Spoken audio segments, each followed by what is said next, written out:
So, the social context.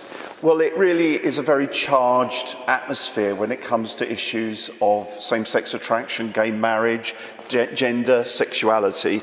You won't need me to persuade you, it's quite a highly charged subject in our society. It's huge. This stuff will be coming at you and everybody else in all sorts of forms, sometimes in fiction. Period dramas even seem to have gay storylines in them. Downton Abbey always did. But it's not that, it's the wider media, the news, celebrity culture, sports personality culture. This issue in one form, these types of issues, gender and sexuality, are coming at us constantly and incessantly at the moment. Counter-narratives, the narrative tends to be pretty much one way. Counter-narratives tend to be labelled as extremist or something and discarded quite rapidly. So there really is just a single narrative that's in our society at the moment. So I've got a slide to illustrate that. I didn't watch this, but many people did. The last night of the proms, the lady singing whipped out her gay rainbow flag and waved it through Land of Hope and Glory or whatever they were singing. But it was interesting to read the news reports the following morning, almost speaking about this in almost pseudo-spiritual terms. It was a great moment, a revelation, a turning point, a pivotal moment in our society. People were really talking about it, and the acclamation was great. Now, I'm not saying right or wrong, this is just an illustration of where we are. And it was all over the front pages, you probably saw it. So a second illustration. You may have, just a couple of weeks ago, heard and seen this story on the BBC about Dr. David McCreath. He had been an NHS doctor for 26 years, and he was forced out of his job working for the Department of Work and Pensions after refusing to use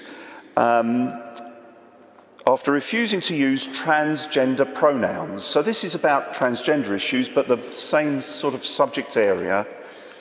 So the rights and wrongs of him using transgender pronouns is not what we're here to. I'm just to illustrate where we are and what's going on around us. So the Department of Work and Pensions has had him removed through an employment tribunal.